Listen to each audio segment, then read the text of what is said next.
थी वो। मैं 8 महीने की प्रेग्नेंट थी और अपनी डिलीवरी के लिए अपने मायके गई थी। माँ ने मुझे फ़ोन पर बताया, घर के पीछे की तरफ जो खाली ज़मीन थी ना, वहाँ पर एक नया कमरा बनवा लिया है। इतने सालों के बाद जैसे ही अपने घर में कदम रखा, कुछ अलग सा लगा। माँ, ये घर के पीछे की तरफ नया कमरा बनवाने की क्या ज़रूरत थी? अरे बेटा, घर के पीछे दूर दूर तक खाली ज़मीन है। तेरे पापा को कई दिनों से लग रहा था कि यहाँ पर एक कमरा बनवा लेंगे तो ताज़ा हवा मिल जाया करेगी। अब तो ये सब छोड़ और चल जल्दी से दूध पी ले। माँ, मैं थोड़ी देर में पी लूंगी, आप सो जाओ। मैंने दूध का गिलास उठाकर उस खिड़की में रख दिया। पता नहीं कब आंख लग गई। अचानक से खिड़की के पल्लों के खड़कने की तेज आवाज आई। दूध का गिलास धड़ाम से जमीन पर आ गिरा। जमीन पर गिरते ही दूध का रंग लाल हो चुका था।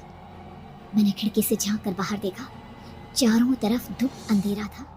उस अंधेरे की तरफ से कुछ आवाजें आ रही थी, जैसे छोटे बच्चे आपस में खिलखिलाकर मस्ती कर रहे हो।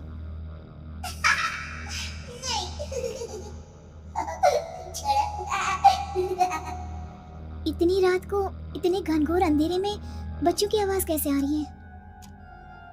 घड़ी में वक्त देखा तो ठीक 12 बजे थे। देखकर मैं सन्न रह गई। बुरी आत्माओं और भूतों की कई कहानियां मैं सुन चुकी थी। वक्त भी कुछ ऐसा ही था। ऊपर से मैं प्रेग्नेंट। सुना था कि ऐसे वक्त में अक्सर बुरी आत्माएं औरतों का पीछा करती है, तो क्या मेरे पीछे भी? पसीने से तरबतर बड़ी मुश्किल से, जैसे कांपते हाथों से मैंने उस खिड़की को बंद किया। जल्दी से जल्दी उस कमरे से बाहर निकलकर माँ के पास जाने के बारे में सोचा, लेकिन जैसे ही दरवाजे की तरफ पलटी, लगा कोई साया हवा की स्पीड से दरवाजे के सामने से गुजर गया। बस मेरे गले में अटक कर रह गई। मैं जोर से चीख कर माँ को बुलाना चाहती थी, लेकिन वो आवाज खुद मेरे कानों तक नहीं पहुंच पा रही थी। तो माँ तक कैसे पहुंचती? खिड़की के पल्ले एक बार फिर तेज हवा के झोंके से धड़ाम करके खुल गया और पूरी ताकत से मैं चीख पड़ी। जानती थी मेरी चीख की आवाज सुनकर कुछ ही सेकंड में माँ वहां पहुंच जाएगी, लेकिन ऐसा कुछ हुआ ही नहीं। मेरा कलेजा डर के मारे फटा जा रहा था।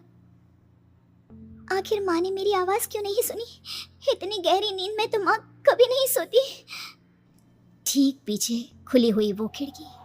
मुझ में इतनी ताकत नहीं बची थी कि मैं पलटकर उस तरफ देख भी सकूं। हवा का एक सनसनाता हुआ झोंका उसी वक्त मेरे कानों से आकर टकराया। लगा जैसे किसी ने दबी हुई आवाज में धीरे से मुझसे कहा, चली जाओ यहाँ से। मैंने दोनों हाथ अपने कानों पर रख लिए और एक बार फिर ताकत लगाकर जोर से चीखने की कोशिश की, माँ! पापा! मेरी आवाज उस कमरे की दीवारों से टकराकर वापस मुझे ही सुनाई दे रही थी। जितनी ताकत के साथ मैंने चीखने की कोशिश की थी, कुछ ही देर बाद उससे कहीं ज्यादा तेज और दर्दनाक चीख मुझे सुनाई देने लगी। ये आवाज ठीक मेरे पीछे खिड़की से आ रही थी। वो आवाज मेरे कानों में पिघलते हुए लोहे की तरह गिर रही थी।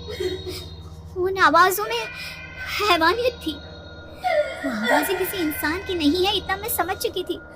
कांप रहे हाथों से मैंने अंधेरे में कुछ ढूंढने की कोशिश की। तभी अचानक मेरा हाथ बेड पर रखी टॉर्च पर पड़ा। किसी तरह ताकत लगाकर टॉर्च का बटन ऑन किया, लेकिन ये क्या?